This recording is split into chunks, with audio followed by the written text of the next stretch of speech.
all the coolness that we've already experienced today and more. Hello and welcome to 646. My name is Dawson McManus, and we are so lucky today because we have Elana Harte-O'Niel in your studio today. We are in Toronto. Tell us where we are. We are in Toronto. Yeah. We are at what's called Danforth Creative Commons. We are in the studio that's within. And today we're in the podcast room, the brand new podcast room that's part of DCC. This is so cool. It's so cool. And we took a super quick tour earlier of the music spot. There's the control room. Is it remarkable? It just, I'm sorry for anybody that's got that in headphones, because that's, I'm sure, a horrible sound. But you don't understand when you watch this on either YouTube or Spotify or any of the video accessible places, you'll understand, especially if you're a dork like we are. And I mean that in the most loving way. This place is just so killer. It's so cool. When I first came in, the hairs on my arms and the back of my neck literally stood up when you started showing me the gear, and I've been giddy this whole time. It's been so much fun, and I am so appreciative of you having me here today. This is so great. Yeah, you know what? It's the vibe in here is so. One of the things that DCC really wants to cultivate is community, and really that resonates for me in ways I can't even describe. And so, being able to share the joy that you feel when you walk in the doors here, it really reflects all the things that we want to do and bring to the world, I think, and that's why it works so well for me. Yeah, the gear is killer, and the room sounds amazing, but it's the vibe in the place that makes it, just makes it magical. Yeah. Well, I think the people running it have most to do with what that feeling is. And I should probably give a little bit of backstory. You and I met through a band, actually. I filled in for your band, I Will Be King. Tell us about I Will Be King.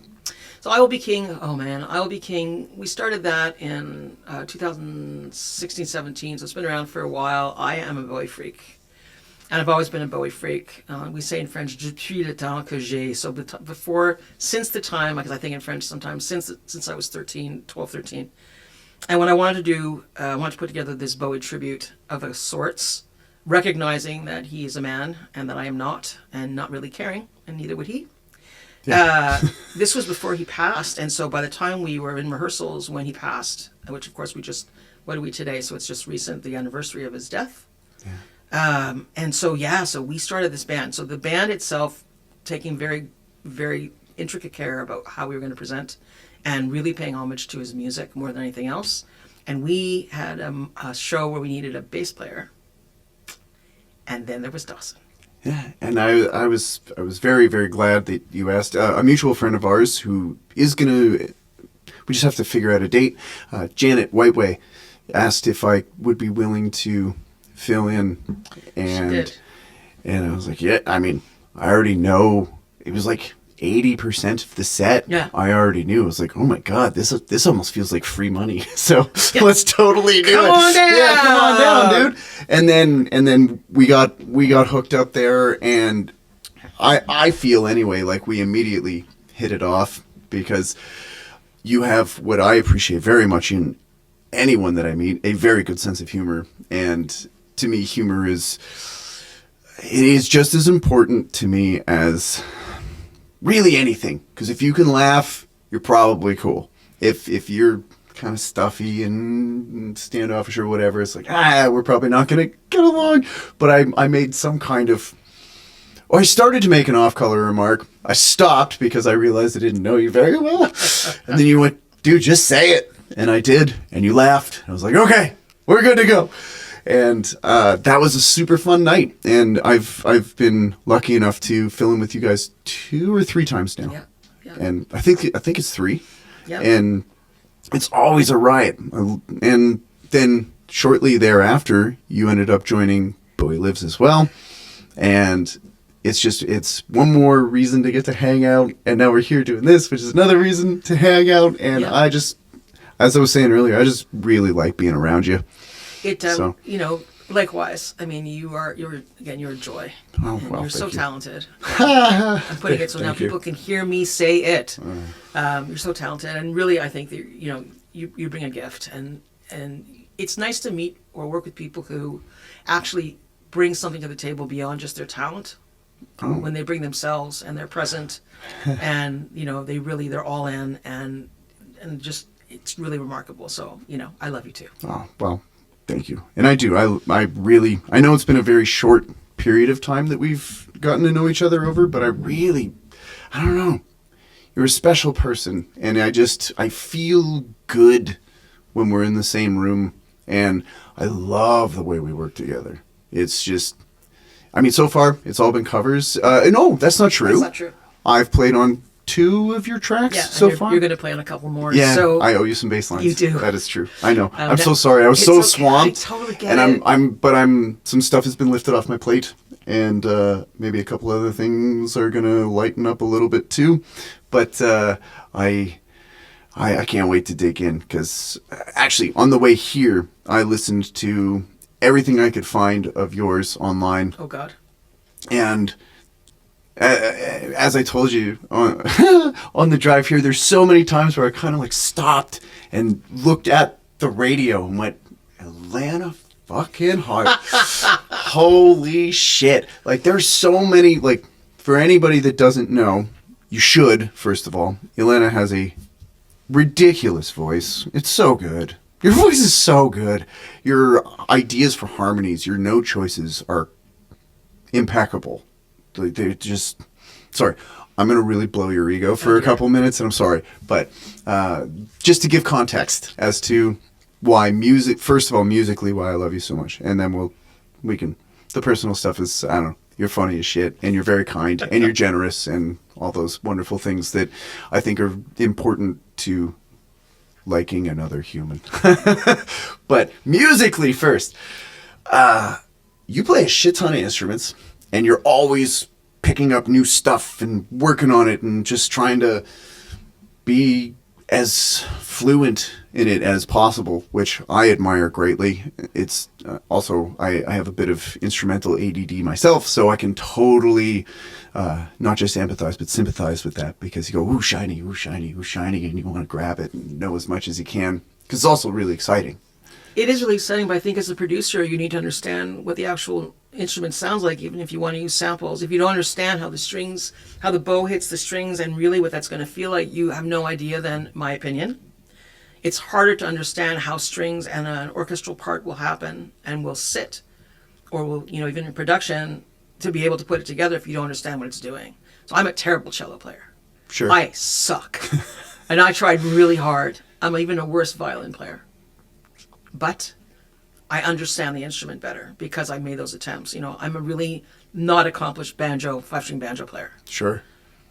But I understand how it works now. But, things like Dawson gave me an opportunity to play bass live. And that in itself was a challenge, because I was playing Dawson bass lines, which are not mine. And they're really, really good, but they're really intricate.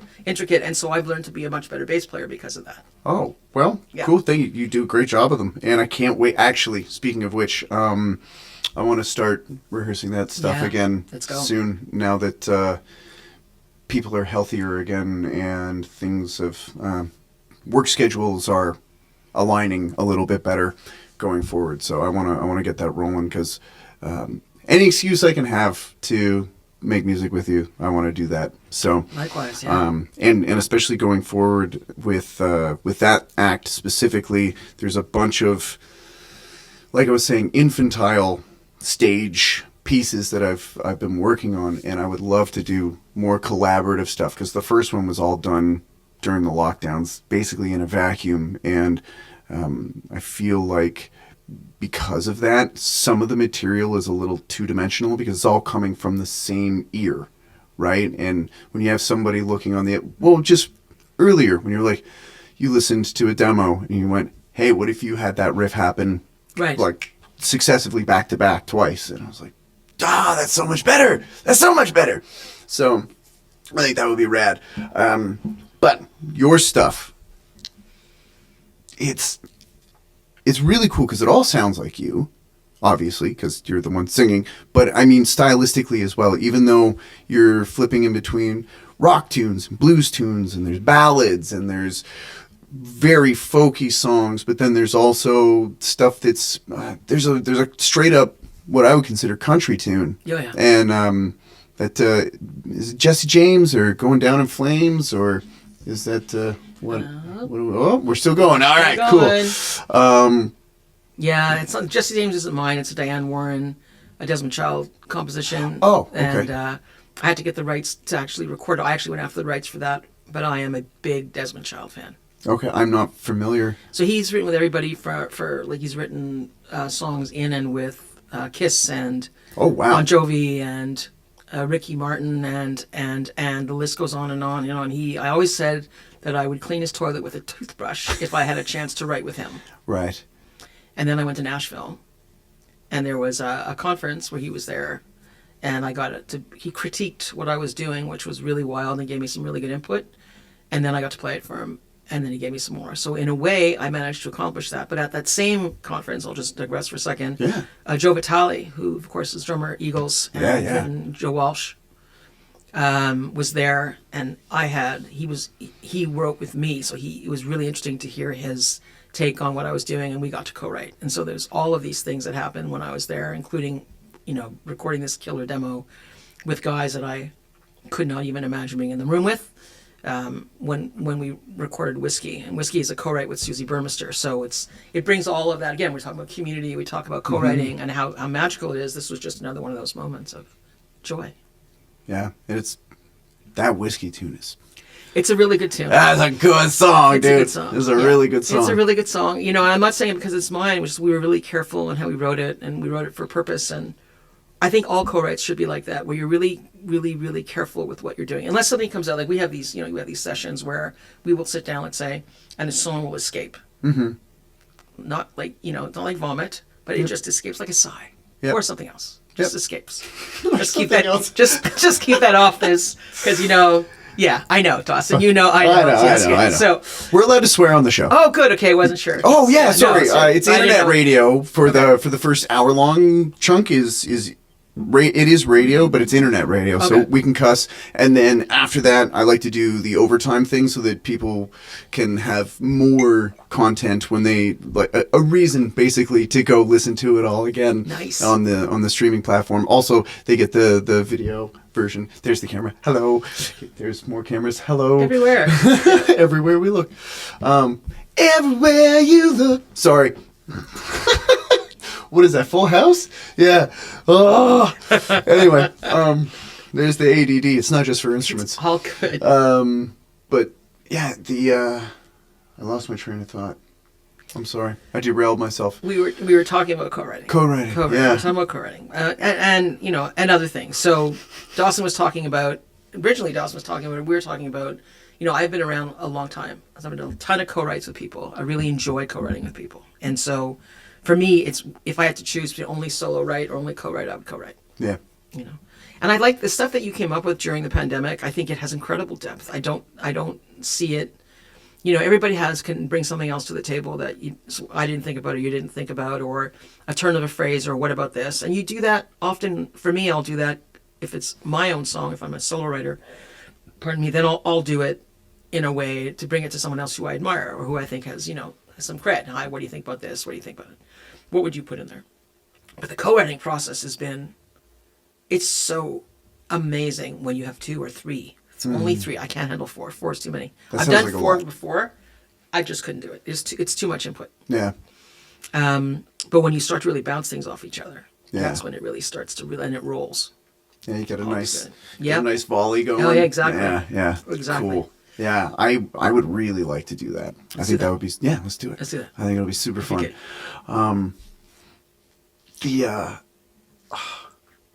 So I was actually what initially even led to that was I was talking about how much I enjoy your material on the drive down here. Right. And dude, like the hooks are great, and instrumentally everything's really it's what it's should be in the song, like there's nothing that happens and you go, oh, that was jarring. Everything you just go, yes, that is exact. And I'll bet you no less than 10 times on the drive here. I'm driving and something would happen in the song and I would go, woo! You know, when you hear that, oh yeah! That's fucking A. It was a surprise, but perfect to fit contextually within the piece, or there just be like the smoothest harmonies happening, or Father's Daughter. Yeah. I welled up a little bit listening to that because the lyric on that is genius. The melodies are great. It's not a crowded piece either. Like, you really let it breathe, and how I think most of the time everything is very vocal centric in your stuff, but then sometimes you really do push instrumental forward on certain tracks. It's maybe a little more instrumental forward, but that one is really kind of stripped down to have the lyrics be really front and center. At least it seems that way to me. And having had a daughter, I still think quite recently, she's not even 2.5 yet. Very recent. It's pretty recent. I was sitting there listening to it and I was like, oh, okay, you're on the 401. Need to pay attention. That's right. We'll listen to this and cry later. But yeah, that, and I think that also speaks to your, not only your ability to instrumentally and vocally execute an idea, but your writing ability. If it can resonate with somebody in a way that makes them tear up, I think that's a powerful moment for any tune to be able to do to somebody when you're like, oh my God, okay. Yeah, thank you. And I think it's tears or joy or laughter or if you're writing music and it's not making someone feel, if the people listening to it, your audience, for lack of a better term, if they're not really getting something, some emotional hit, and what's it for? Yeah. It should be. You know, then you're talking about something that's masturbation. Yeah. So you get 100%. gratification, but everybody else needs to. Never mind. So I'm going off that train right now. Off the train. I'm not going on a train. Oh, okay. We already did. It's there. Yeah. Anybody who's, Yeah. You know. Mm. Yeah. See, this is why we get along. I know. Especially when there's no mics or cameras. It's filth and it's delightful. It's always very respectful. Oh, yes. Always very respectful. Yep. Just, you know. Yeah, there's never any disrespect Never. in it, but it's always funny. Yeah. Well, for us. It's always funny for us. But yeah. True. And the other thing, so it's funny, so that song in particular, I can't play live. No? I can't. It's too teary. It's too for much, me. yeah. I played it once when we released the record, and that was the end of it for me. And then I had some stellar players on that record. I had Johnny Craig and Johnny Diamond and Gary Craig, and I think Kurt Swinghammer was on that record. I know that Tim Ovacondi was on that record. Jeremy Darby was engineering and co-producing. So there was all of these amazing folks that really lent their ears and talent to it, following what we had already done of that main riff and the rest of the lyric and melody. It was a beautiful. I like that record. I like that song in particular, but I mean the whole record in itself was good. It's a great album. There was a Kevin Fox. I don't know if you listened to the track, but Kevin Fox played cello on parts of that record. It may not be on that track, and cello for me is another one of those any strings make me weepy. Yeah, absolutely. Yeah. Oh, I listened to the whole album. I think there were three full albums that I was able to find online. Oh yeah. I listened to all three of them, and I listened also to, there were a handful of just single releases as well.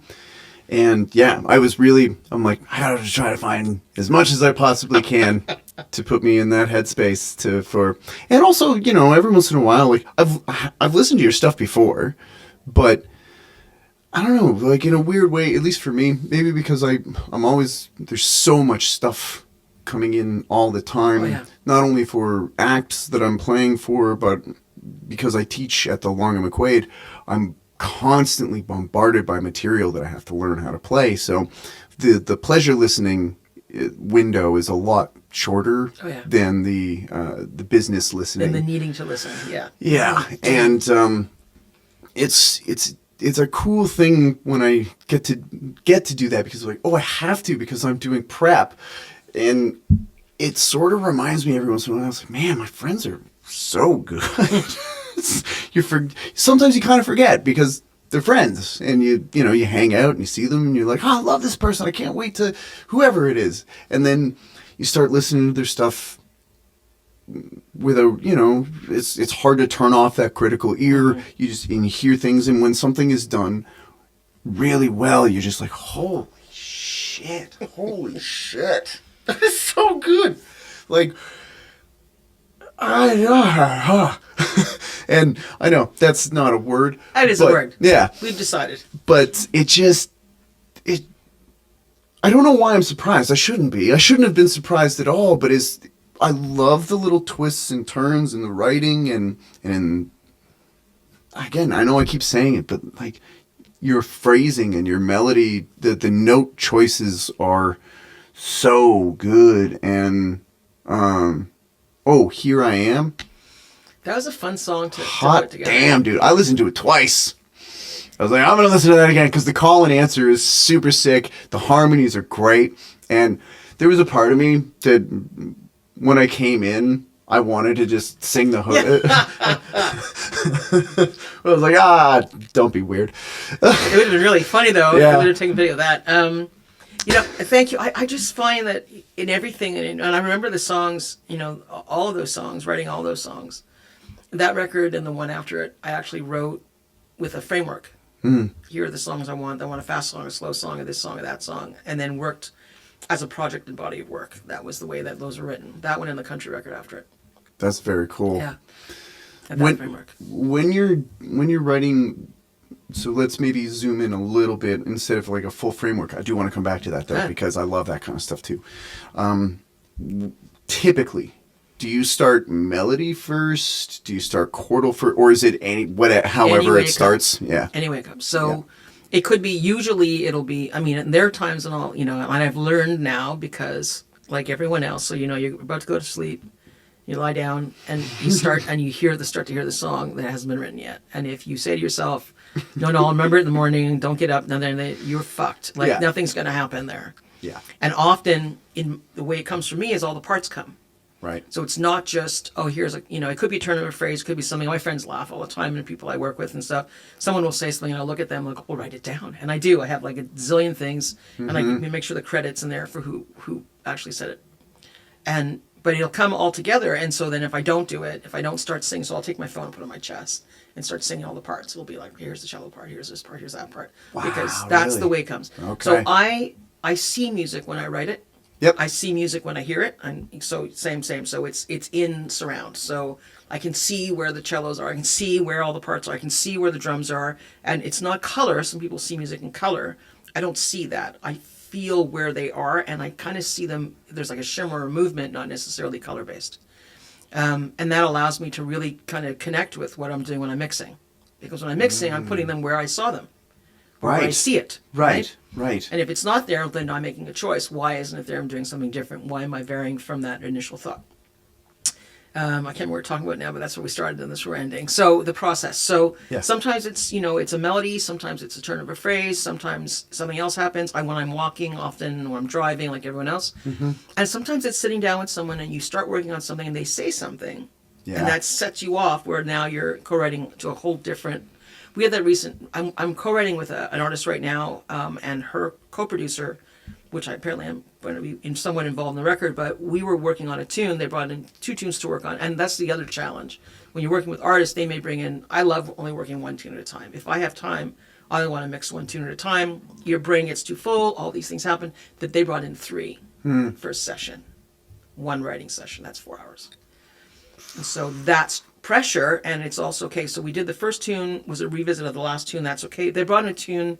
I understood why it had intrinsic value for the artist, but I could not wrap my head around what to do with it. Right. It didn't have enough in it for me. It doesn't mean there wasn't enough in it, but for me to understand where it was going to go. And then, so for me, I had to, I tried a couple things, and in the end, it sparked an idea for me that I then put on the table. I said, well, I hear what you're doing. Maybe you'll hold that for a second, but while you were talking, this is what you were talking about, so here's the song. Cool. And then we work on that. Sorry. It's okay. So, any which way you get there, it doesn't matter. Right. As long as, and the other part is you have to stay true to the song, whatever it is. Yeah. It could be a drone. I have a bunch of instruments in my basement that make drone sounds for real, acoustically. Cool. That's very cool because there's a movement even in the drone that you're hearing. Yeah. It's like listening to a bus motor. It's like listening to, anything where you're starting to understand the musicality of it. And those are the parts that become even. So no matter what you're doing, I think you need to be true to yourself, but true to the song. Of course, yeah. Yeah. I agree with that 100%. Speaking of just like weird things with a drone, I hope. Please tell me if you've got a story about a weird drone sound that made you write something. Because just speaking of the first album, that actually I think it might have been one of the first bass lines of my stuff that you learned, which was "Not Long." Mm-hmm. That like it's hughtely inspired by Nine Inch Nails, but I don't know if you can. It's a really good song. Oh, yeah. Thank you. That weird like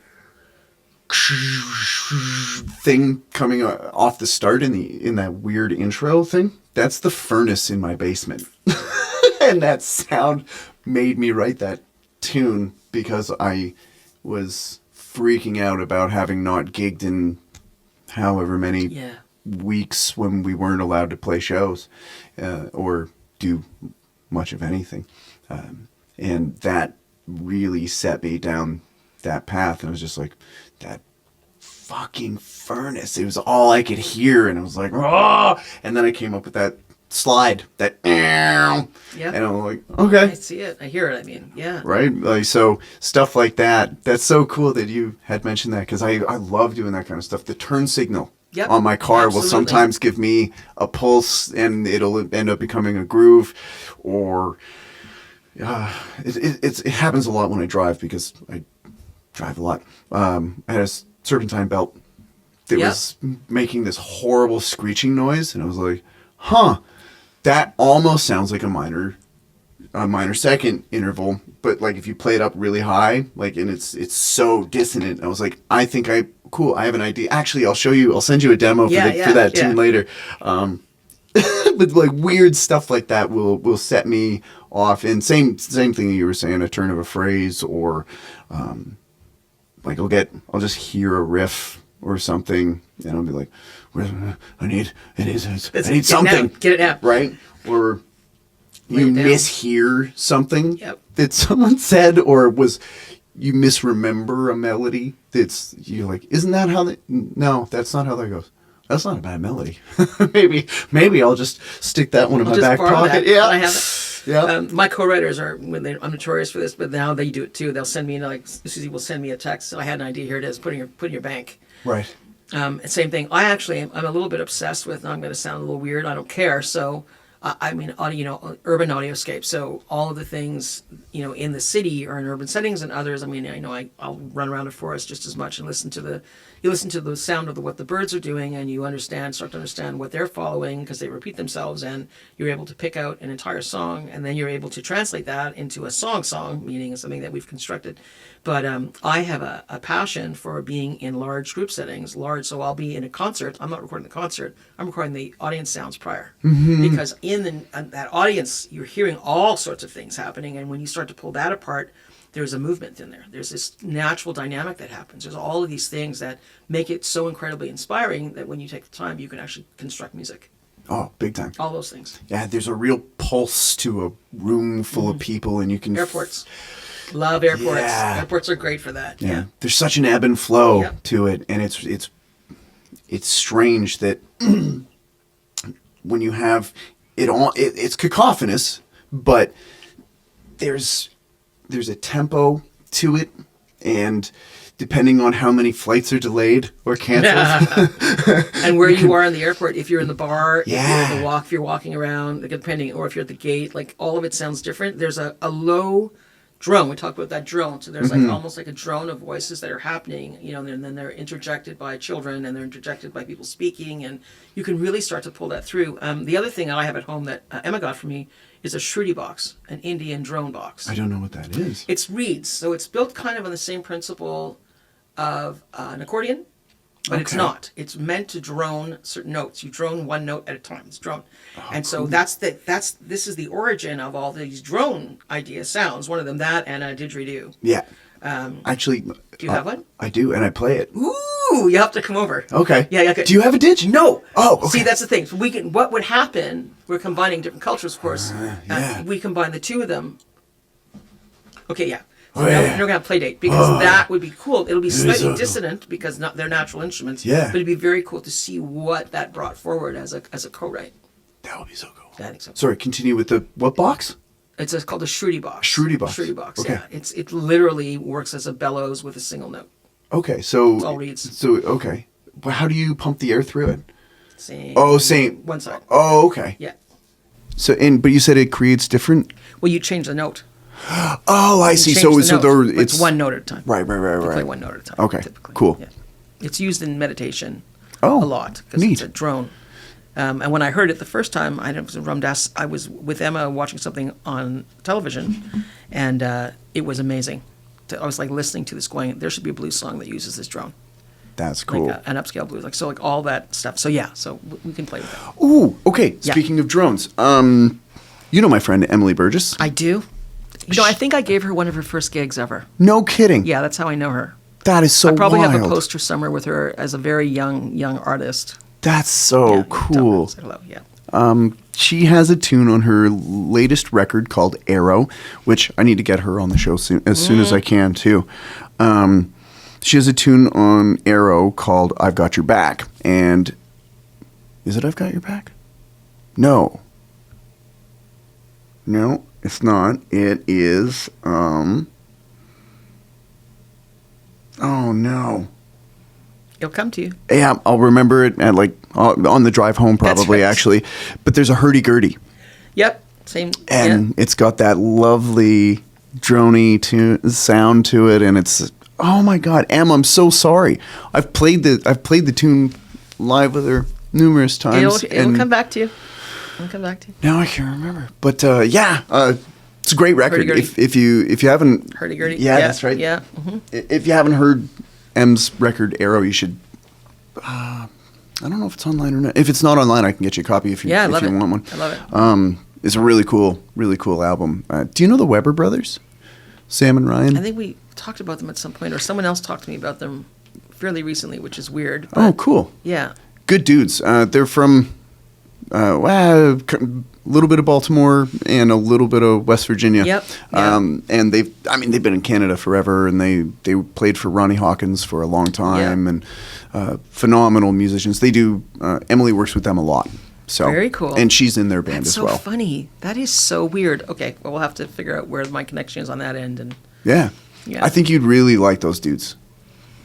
You should meet them. okay. They're awesome and like killer players. Actually, speaking of Indian instruments, Ryan plays the sitar, and they've got all kinds of cool percussion stuff, and they're just super rad dudes. Anyway, sorry, that was a divergent thought, but One of the most interesting co-writes I ever had was working with a bassist and a tabla player. no way. And we wrote a song called Rain, so it's fashioned after actual rain, and so we wrote that out, and it became an actual song. We wrote it, and it was on the record. There also, any type of texture, and we were talking about this before this podcast, but any recording for me is all about catching the original sound and then manipulating if we want to, and that's the same thing. Mm-hmm. All that tabla work is all about fingers on skin. Yeah. Anything that's reed bass or a didgeridoo is about catching the actual essence of the breath through the didgeridoo. Like it's just so interesting, especially when you're working with violin, cello, Yeah. all of that stuff, catching all of that. Yeah. I don't get to work with enough string players. You should. It is I agree. wild. So I was the record I'm working on now. We were talking about this also before. Because we have a very finite budget. This is an indie project, a project that I'm in. So I also during pandemic and just after started looking at Musiversal. Musiversal is an online new way of dealing with recording. Right. So what they've done is they've gathered musicians mostly from, I think they're everywhere now, but not here, unfortunately, where they provide a salary to musicians. Really? You should do it. Yeah. A salary to musicians, a reasonable salary so they can live, in exchange for making themselves available for so many sessions a week. And then you go in and you book those sessions. They're 20 minutes long. So they do run 2 or 3 runs of your tune. And then they give you their track recorded professionally, and then you bring it in like anything else. We do remote recording, and you drop it in. So I've worked with guys from all over the world at this point on this record. From, Brazil was someone who, literally everywhere. Brazil and Spain and England and America and. And you learn to build your camp the same way you would build it if they were here. Right. So I have my group that I really liked when I was working with that service, and that's where I bring them in. The cello player I think he was American. He was amazing. Like, you find some people that have that talent, and when you get those tracks, you just know. Yeah. But it's really remarkable. So that was, what we were doing then, and then of course we found Dawson. So Dawson's doing some of the bass tracks for us, which is very exciting. I'm very grateful to be able to do them because you write beautiful songs, and you're a very good storyteller, which I appreciate a lot because sometimes a lot of the time a lyric that I've heard by lots of people is maybe a little less of a story and more just a general vibe sort of thing, which is fine. That's totally fine. There's there's no problem with that. But one of my favorite lyricists ever is Jim Croce, or Croce, or however you want to say it. I actually don't know the correct way to pronounce his last name. That guy. But I mean, the first song I ever heard by him was "Time in a Bottle." Good song. Yeah, and I went, oh, okay. And then "Operator" made me cry. And it still does, especially when it gets to that lyric when he goes, "There's something in my eyes, it happens every time. I think about the love that I thought would save me." And I'm just, oh, you son of a bitch. Right in the soul, and it just... And he died so young. He died too soon, And there's so like Lover's Cross is insanely good. Working at the Car Wash Blues is a totally different feeling, but it's still such an incredible story, and you can see all the characters that are in it, and you just somehow within like 3 minutes tops, this dude makes you know everyone. Yeah. And I think that you're one of those people that's able to bring the audience into your world within a handful of minutes. And it's almost like a form of hypnosis. Like, I'm going to think for you. And when you come out of this, you're going to know exactly how I feel and think about whatever this framework, speaking of the greater framework, whatever this framework is. And I think that is an incredibly miraculous almost skill to be able to develop. Obviously it's through rigor and dedication and hard work, but it's, some people work their whole lives and don't have the ability to think for me when I'm listening. And I think that is a very special thing that you are really able to do. And, I've listened to a lot of tunes lately, and so far, I can count on one finger how many have made me almost cry. And the only reason I didn't was because I was driving. I was like, if I start driving, I'm going to crash my car. Oh, no. So I better maybe pay a little less attention to what's happening in this tune and more to the road. But it's thank you for making me feel that. I genuinely appreciate it. And it's... I know I'm just blowing your ego this whole time, but for real, like everything that we've done together up to this point, everything I've listened to yours is just, it's very cool. And which is a terrible adjective, and I know it's not enough, but it's a lovely thing that I feel so fortunate for the amount of people that I've been able to hang out with and work with and eventually get to call them my friends because I don't know if a lot of people get to do this kind of shit, and I keep just falling down the stairs and landing on my feet somehow. And there's usually somebody really awesome at the foot of the steps to catch me, which is so nice lucky. image. Which is so lucky, I think. Anyway, and I don't want to try to pretend like everything that I've accomplished is due to luck, but there's definitely a healthy dose of it. No, yes, no. Yes, no, both. I think you have to be, and it's going to sound hokey, Mel, but you have to be open for the opportunity and ready. So whatever you're doing, we see a lot of people, and this is where, you excel. It's that you are not afraid. And if you are afraid, it doesn't fucking matter. Yeah. And so same for me. If I'm afraid of it, it doesn't matter. If I fail, it doesn't matter. The matter is if I don't do it at all. And, that's the and worst that's part. And we were talking, having conversations about instruction of young people and having instructions about, having an opportunity to lead someone to their biggest or their ultimate potential and then beyond. And so a lot of people these days, because for all the reasons, and we can go on and on about where we're at in the world and what's happening and all those things, but I think people need to reach their potential, and they're not going to reach it if they're too afraid to fail. Yeah. You can't be afraid to fail, because in my opinion, you haven't failed until you quit. Exactly. And this is a very common phrase in martial arts. You win or you learn.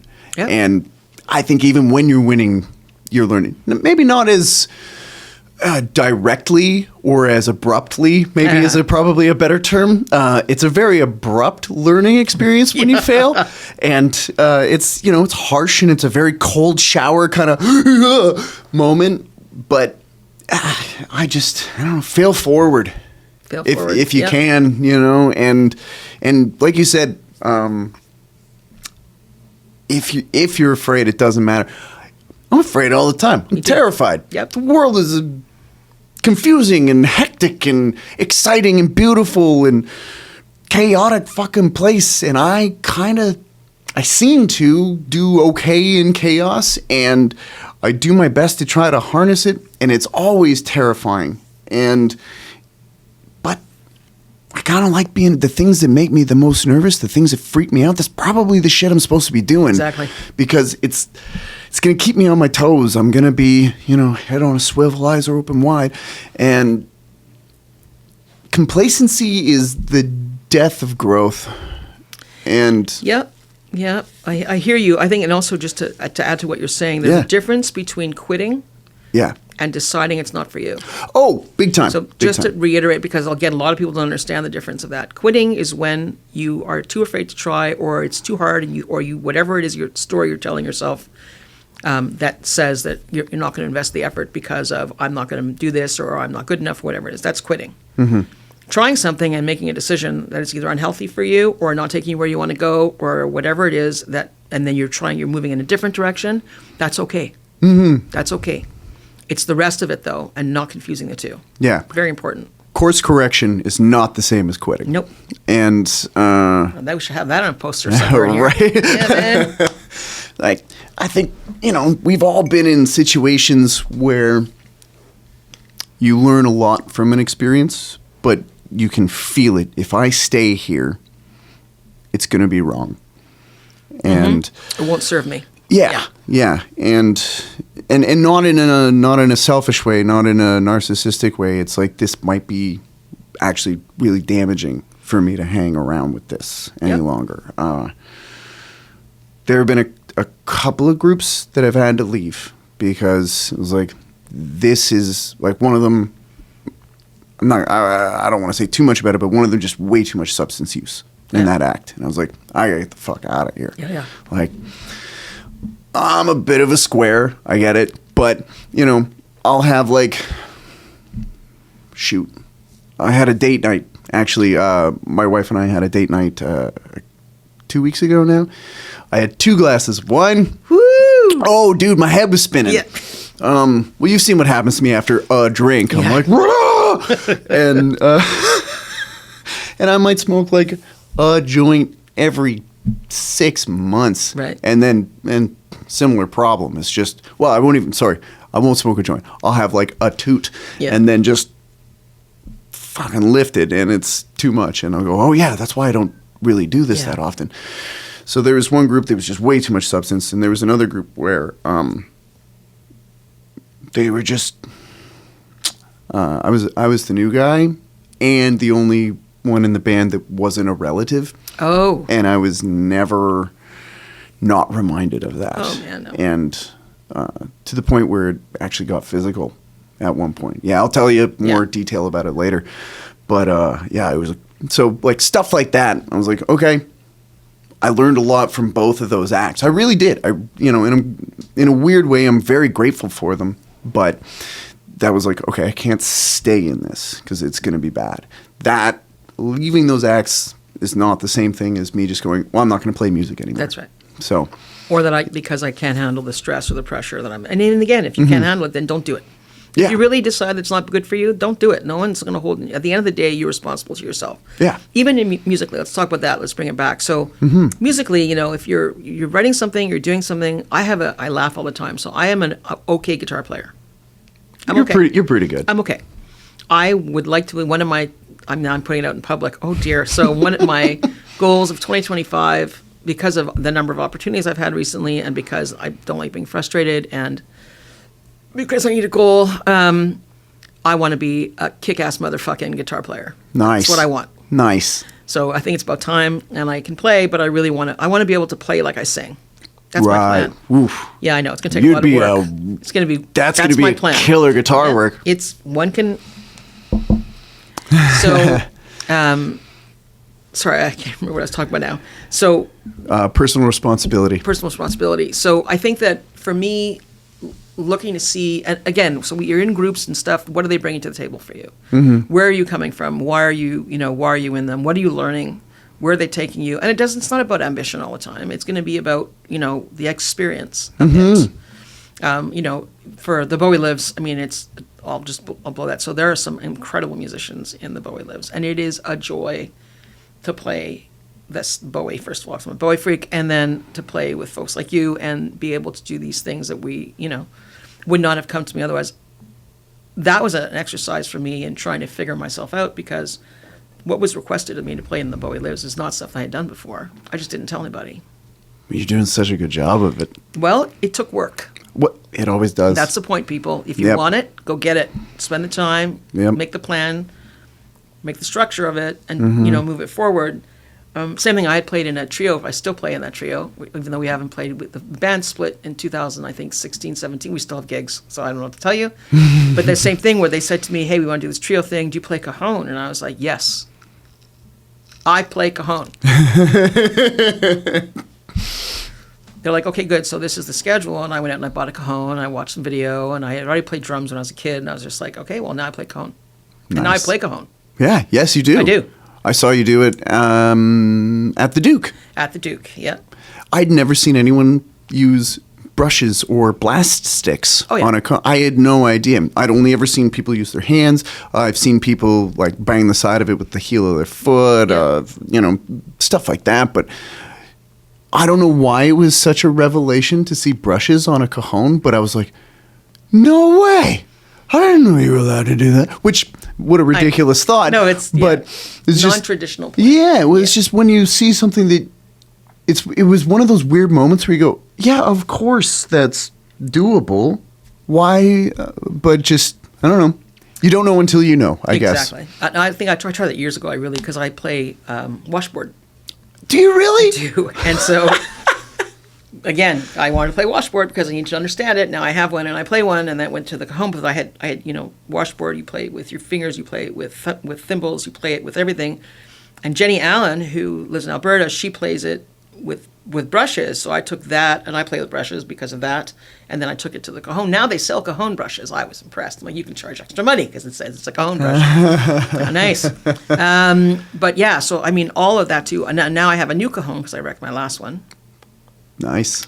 How'd you do that? Oh, when you bang on it enough, it just starts to eat away. And so now the edges are frayed. They give me splinters and bad things happen. But I have a new cajon, which I'm really excited about because it has a port in the back and a built-in microphone, and the bass on it is bigger than any cajon I've ever heard. It's a built-in mic. Yeah. Cool. Do you know what kind of mic is in the back? It's probably just a piezo, regular, or piezo, depending on how you pronounce it. But Sure. Yeah. But there's still that port in the back if I wanted to make it put a 421. Yeah. That's awesome. Yeah. Yeah. So again, all that stuff, learning how to do things, and you'll see it if you watch the video. Watch the video; it's impressive. But the studio that's built into DCC, it takes me back to I had never produced anything. I was signed to a record label, and it was my second record, and they had a producer. The first record, and the producer came in, and I was hearing something different. And we were at Studio Victor, which in Montreal, which is an amazing, no longer there, I think, or maybe it is, massive studio. The RCA Victor Dog people. Mm-hmm. And I said, no, I hear something different. And I think he got a little frustrated with me. He said, well, you do it. And this was way before the time of you can do something non-destructively. This was cutting tape. Right. Oh my God. Yeah. And I was like, okay. And so he left me there. Wow. And it was really late, and I started to understand, first of all, what I was doing. And I'd worked with 4-tracks before, which I still own. Because that's destructive editing. If you're committing to something you cannot get out of after. Mm-hmm. The end. There's none of this, I want to try this, I want to try that. Maybe this sounds like this. No. This is how is it going to work? I hope so, because now I'm bouncing to this, or I'm doing this, or I'm cutting this tape, and that's the end of it. You can go back and resplice it, but you're degrading that tape every time. Yeah. So you are fucked if it doesn't work, and you have to be careful. Anyway, so that's where I started to understand what it was about, being able to actually create music and what it took. So now when I'm, and then I'm a geek. Yeah. I'm just a total geek. I like learning new things, and nothing scares me because I don't care. Okay. Yeah. What's the difference? Who cares? Yeah, right. So do a lot of that type of stuff. It's different when you're mixing for an artist or you're doing something that's on a really important timeline. That's a little more stressful, but for the most part, it's just, again, joy. Coming back to that. Yeah. It's joy. Well, it's so fun because I don't know if you look at it through this lens, but it's how I look at it. Anytime I'm creating something, not only am I putting a puzzle together, but I'm building the pieces myself. Mm-hmm. And then you kind of sketch the picture, and then you ink it, and then you color it, and then you cut it up, disassemble it, and put it back together, kind of all at the same time. But you're doing it inside your brain. Yep. And then you have to have those pieces fit on your individual instruments, and that is such a rush. So I totally get where you're coming from, but I can't believe you did all that, just figured it out on tape. Scary crazy. And he didn't show you anything, just went. Well, I had already been there through, we've been through Studio B, and now we're in Studio A, and so it's not like he was, leaving me there to do. He's obviously confident enough that I'd be able to do it. Oh, okay. The other thing that happens for me is often, and this is the driving, we come back to the guitar parts, is forever and ever when I hear a song in my head, sometimes I can't play it. Yeah. That's frustrating, isn't it? Well, hell no, because then I have to learn how to play it. So I'll sit down and spend the hours and hours and hours to be able to play the part, Sure. Especially I used to play 12-string in a trio. Nice. Pop. Nice. So there you're doing everything. Mm-hmm. Playing a 12-string is shitty enough sometimes because the way I had really good 12-string, but being able to play all the parts was astronomically difficult. But, you sit down and do the work. Yeah. Oh, of course. Yeah. And then speaking of actually, before we get into that, we're coming very close to the 55-minute mark. Woo! So we're getting near the end of the radio version. So if very quickly, Elana, if you can give everybody all of your online locations so that they can find you, find your work, find the DCC stuff, and anything else that you want to plug, please do it now, and then we'll switch into our overtime. Sure. So DCC has its own website. You can ask what it is. I'll have to go look for it because I don't pay attention to all of those things, but I really, really should, and I'm going to do that while I'm talking because that's the easiest way I know. Whoop, that didn't really work out all that well. DCC is Danforth Creative Commons.ca. The studio is called Studio 259. Which is within the DCC, Danforth Creative Commons.ca. If you want a tour, I can take you for one. Really, again, a great space. My website is elanaharte.com. You can find everything there from who I'm playing with to what I'm doing. Often teasers and everything else, links to my YouTube and the rest of it. I'm on every social media like everyone else. I find that boring at this point, but that's okay because that's what we do. Yep. But yeah, and I'm always open to collaborating. Nice. Cool. And there will be links to all of your, not unfortunately not on the radio, but on the streaming service platforms, links to all of your stuff will be there. So right. Please, everybody, check out Elana's stuff, listen to her music, check out anyone that she's mixing for, producing, or whatever. Anywhere you can find anything that she's been a part of, it is so worth your while to check it out, because you're not going to be disappointed. I guarantee it. And I very rarely say I guarantee you're going to enjoy something. You're gonna like it. You're really gonna like it. Trust me. Thanks. Or don't even trust me. Just go listen and then find out I was right. And as always, thank you so much to Pet Rock for putting this out. Thanks, Pet Rock. And Elana, this has been such a fun day. Before the mics even heated up, we hung out for like 2 hours, and even after this we're going to keep going with the overtime stuff because there's so much more I want to get into.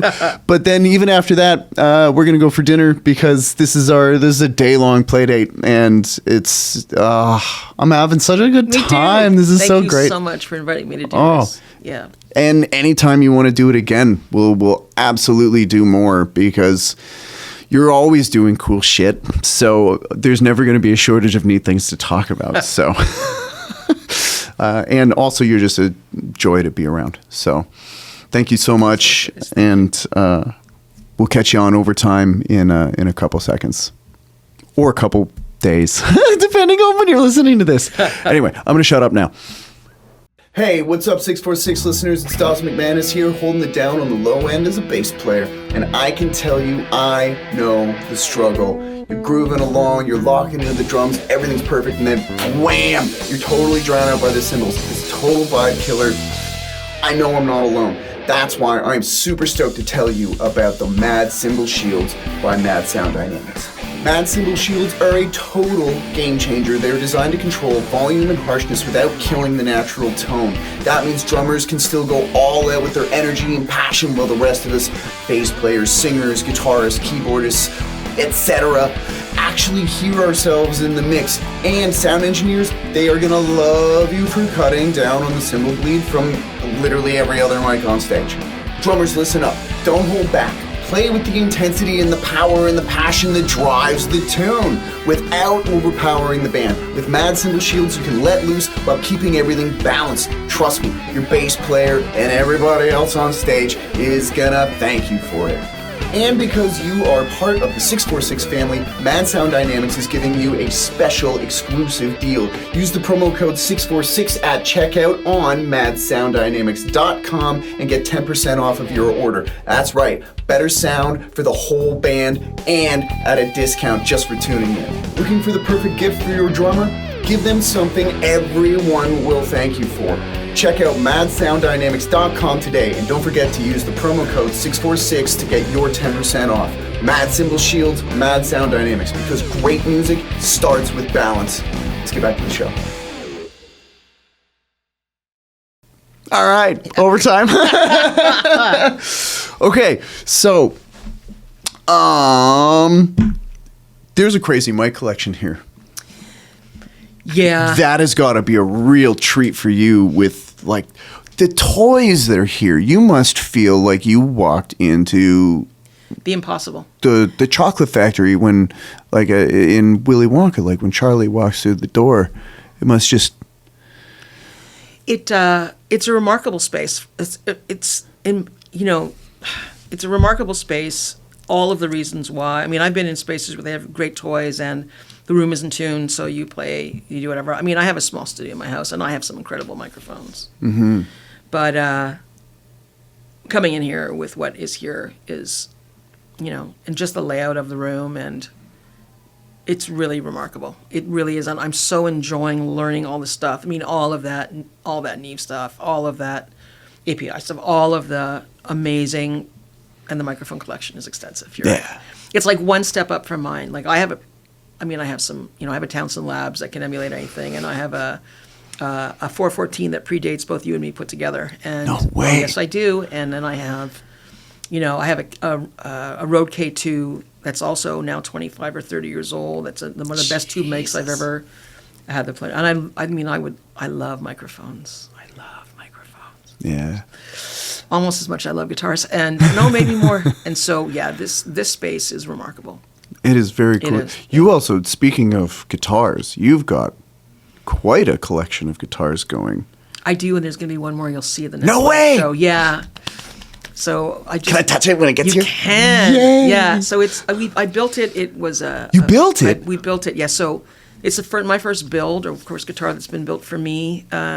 It was originally I bought a custom guitar that didn't play well enough for me. I'm not going to tell you who it is because I don't want to do anybody disservice. But Sure. suffice to say, the guitar could have been constructed better. But there are parts of it I really liked, and I have someone that I know that builds guitars, and so we sat down for an afternoon, and we got a body from I think it's called MJT. They actually make Fender spec, nitrocellulose. Oh, cool. Beautiful, aged, looks like they're aged. So I now have it's like a yellow-orange body. It's really, and lightweight, really lightweight, and it's just, and then it's the first time I've set up a guitar. So usually I get a tech to do it for me. Sure, yeah. This time I spent the time, it's not really it's intricate, but not that hard to set up the guitar so it played. So I have two new guitars. I have this Telly was built for me that I built, and then there was also a Strat that this guy built. Oh, And cool. he built it with me in mind. He just handed it to me. He said, I built the guitar. I'm not sure you're going to like it. If not, I'll just take it apart and sell it to somebody else or whatever. And he handed it to me. And I don't like Strats, and I like this one. It was the most amazing guitar. Very cool. Yeah, so that's the end of my collection for now. For now. So how many now. total are you sitting at? 35. Holy shit, Elana. I know. So maybe 35, but that includes the 1, 2, 3, 4 basses that I own at this time. One of them is going to leave. I don't play it anymore. But I have. What kind of bass is it? I really like it, actually. So it's an active Squire Oh, jazz. Cool. Really nice bass, a little heavy for me. But then I got that Ibanez that I play with when I play with you, and that bass is ridiculous. Fan fret or no fan fret, although I like them. Yeah. Really lightweight, fits my body well. I have a really old Music Man original, not a Sterling, whatever they're putting out now. Sorry, guys. Yeah. And then I have an 80s or 93, Jazz Plus. Nice. So all those things, that makes me happy. So that's it. No more Nice. basses, no more guitars. Now it's all about the microphones. Very cool. Yeah. Do you know how many guitars I have? How many guitars do you have? Nowhere near 35. I think I have, well, if it's just guitars, I have 5 guitars. Okay. I have 2 Strats. I've got that Godin. Yep. And I have 2 acoustics. That's it. But that's it. And then for basses, even less. I have 2 electric basses and 1 acoustic bass. Wild. And I have 3 basses, which is crazy because I'm primarily primarily hired to be a bass player. Right. But I am, I only have 3 bass guitars. And it's, now I am in the market for a Jazz 5. I want a 5-string jazz bass. I just want something with a slightly different sound. I love my Warwick, but I want something that sounds Fender-y. Yeah. And I think because I'm such a Getty dork that I really want a jazz. Yeah. And I don't know if I can go back to a 4-string. I really like having that low B. It gives me a couple of things. One, it gives me that low register if I need it, or need is maybe the word. Yeah, desire is. But the other thing that it allows me to do that I'm really fond of is if I want a slightly woollier tone, I'll just play it on the lower strings but further up the neck. Yeah. And that'll change the timbre, and I really like that. And I don't know, I just really like that low B. I like it too. I just can't seem to, I can wrap my head. I've played 5 strings before, but for me it's 4-string. Yep, I get it. Everybody has their own, Oh, of course. Yeah. I do miss I used to have a Fender 12 acoustic. It was gorgeous, but I sold it when I was 16-ish, unfortunately. Like, I've had lots of guitars. Yeah, you go through them. You think they're going to do what you want, and then they don't, or you outgrow them, or something happens, or you find something you like more, and there's only so many you can handle, or you've only got so much money, so you sell so one. Much room. Well, that too. Yeah, the room thing is. I'm running out of space, dude. I hear you on that. I sold a ton of guitars recently, and then before I built this telly, I went through three different tellies, thinking I could get away from investing big money to look for a telly that I could just use and that I would like, and none of them did it. Right. None of them did it.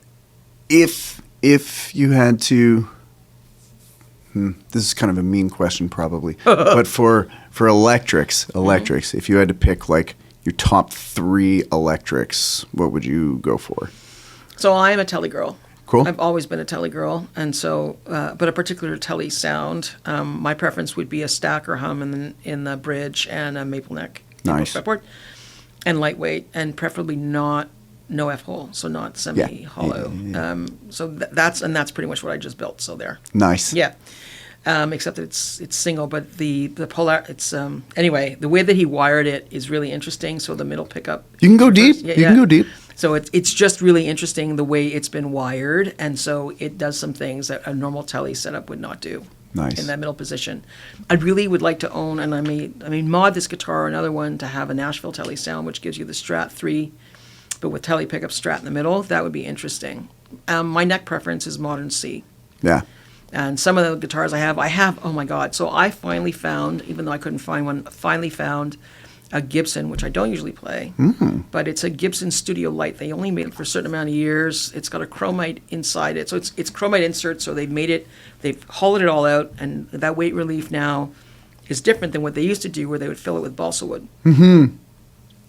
And it's beat to shit, and it's translucent blue. Oh, cool. And it's a wild guitar. Yeah. Like, it's just wild. And that, it's Gibson. Like, Yeah. it's, So, I mean, I like playing that guitar. I have so many different tones coming in. And then now, of course, if you asked me 2 weeks ago or 2 months ago, I tell you, I don't want to ever see a Strat again. I've owned a ton of them. I hate them all. They don't work for me. And they're lovely. I get it. American Strat, I had an 84, I had a 93, I had like whatever.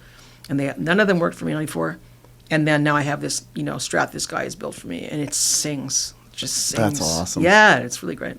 You know what? I get it though. Like there's I know people that can make Rickenbackers just do exactly what you think should be done. Anytime I touch a Rickenbacker, it's a wet sloppy fart. Yeah. And I suck at using Rickenbackers. I've never enjoyed playing one. And and it's crazy because Geddy Lee used a Ricky. Yeah. Fucking Lemmy Kilmister used a Ricky. There's so many killer bass players that use Rickenbackers, and I just make a fucking mess of it. And so I'm like, well, I should probably, honestly, if I could afford it, what I really should do is buy one and actually learn how to use it instead of fighting it. But I have a similar issue with Hofners. Oh yeah. They feel weird in my hands. I don't know. I just don't really know. I don't know. It feels bizarre. And I was actually talking about him earlier. Ryan Weber from the Weber Brothers. He when he's playing bass, primarily uses Hofner. Really? Yeah, and he just, goddamn, he flies around that thing. He's like a figure skater on it. That's wild. It's killer. But I'm such a knuckle dragger. As soon as I pick one up, it's just like and it's awful. So I need to. I hear you. I had a 620, so that's what I called it my kitchen counter guitar because it looked like a maple kitchen counter, and it was all high gloss, fretboards high gloss, backs high gloss, and it's that stickiness. Yeah. That doesn't work for me. And then I had someone came to me. They needed to finish their record years ago, and I bought they had a Ricky, the John Lennon, whatever it is, guitar. And I bought it from them so they could finish their record with the caveat that they could have it back and pay me the money if they, when they were done. Right. And I sold it to another guy in the end, but I never played that guitar. Yeah. I just didn't work for me. Yeah. Yeah. It's weird how that. Yeah. I don't know. There's just something about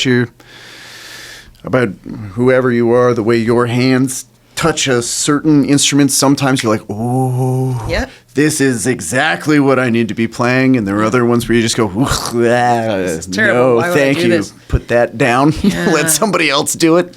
I had that one of the times I went to Nashville, not recently, but I was on the hunt then for a telly. I have a telly that I've had It turned up, I rescued it from a punker who was using it as an ashtray. No joke. Yuck. Putting ash butts into the F-hole of the guitar. It was an Ibanez guitar. So thin line Ibanez copy, one of the lawsuit ones. And at the time, so I traded him a microphone, I think, for it. And then that guitar, we took it completely apart and we slapped on, I think it was a walnut top. It's probably a walnut top. I don't think it's mahogany. Body's mahogany. And I had the body, and the guitarist in that band, my first band, had the neck for 20 years. Almost 20, a little less. No, about that.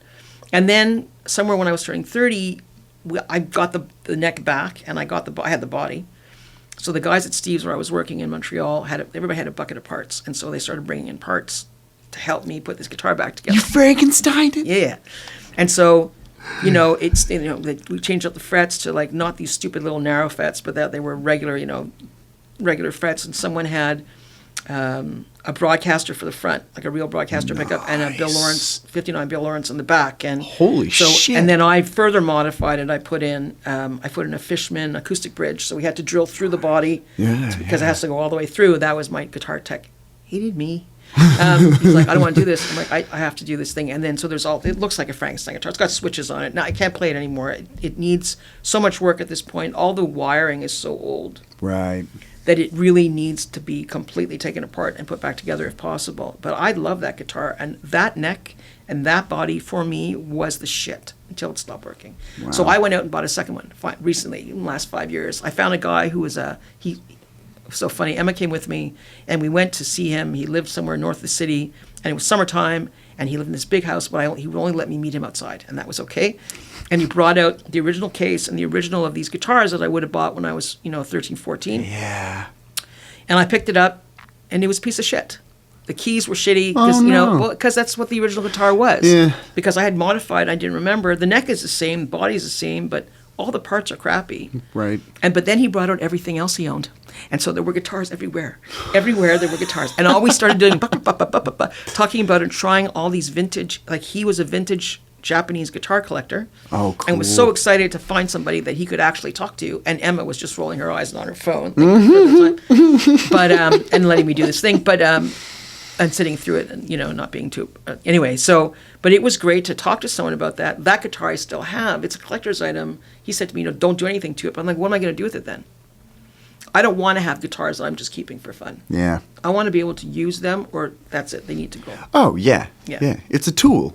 Like, yes, it is an art piece, but it needs to be practical. You have to use it. Yeah. I mean, so my Godin, I love that guitar. I got a stupidly good deal on it because I bought it off a dude who, unfortunately, I sort of took advantage. He was going through kind of a problem, and he needed some money, and so I gave him a handful of cash, way less than the value of that guitar. I'm going to Frankenstein the shit out of that thing. I'm going to get a kill switch put in it so I can do the more Tom Morello kind of stuff. And there's so many things that I am going to eventually, over time, do to that guitar. But speaking of, because you had said a Japanese guitar collector, do you remember in the 90s when Fender was putting out the Vista series line of stuff? Okay. No? Okay. So obviously, the American Fender company is what puts out their highest end stuff, quote unquote. For a while. For a while. There was this time in the 90s, like mid 90s, where the Japan factory was putting out this Vista series line of stuff, and their shit was incredible. And it was like half the price of the American factory. And I got, my older brother has it right now. You haven't met my brother. He's a killer guitar player. Like he's really good. Good singer too, actually. He's got it's a Jagmaster. And but it's a Vista series, so we got it super cheap, and it's this killer fucking guitar. Swapped out a couple of the pickups. We did the same thing with the Strat. Put a really nice DiMarzio in the bridge. My younger brother has that one. So I'll probably never have it for an extended period of time again, which is fine. It's fine. When he moved to BC, I was like, you should take this with you. Oh. And now he gets it out every once in a while, and he plays it, and his kids enjoy it, so it's great. my older brother, he's usually more of a Les Paul kind of guy, which totally makes sense. We were like super metalheads growing up, so the fact that he plays Les Pauls most of the time totally tracks, and it just suits his touch. You know what I mean? And but he does have the Jag, and there are a couple of things I'd like to use it on. Actually, I need to ask him if I can borrow his Les Paul for a session job I'm working right now. So, I can lend you mine. Yeah. Sure. Sweet. Yeah. I didn't know you had a Les Paul. Oh, of course you do. Yeah. Of course you do. Yeah. You have everything. It gets. It's also for me. It's what sound is it going to make, and where can I put it? There's one guitar you were asking for. One guitar that I really want to try, and I would buy it if I could return it if it sucked. Which is, and it's more of the look of it. I will admit. And I've read the specs, and it's supposed to be great. They're Japanese. It's a Hybrid 2 Noir. I'm not. Telly. Oh, okay. So it's a Hybrid 2. It's a whole series they just put out recently. Then they were disappeared for a bit. Now they're back. So it's made in Japan. They're not cheap, but it has a matching headstock. It's black. Nice. Black headstock, black body. The Fender logo's in red. Oh, I'm sold already. The dude. ply on the pickguard is also red. Oh, really? Ooh, that sounds very sexy. It's very fucking sexy. That and sounds so sexy.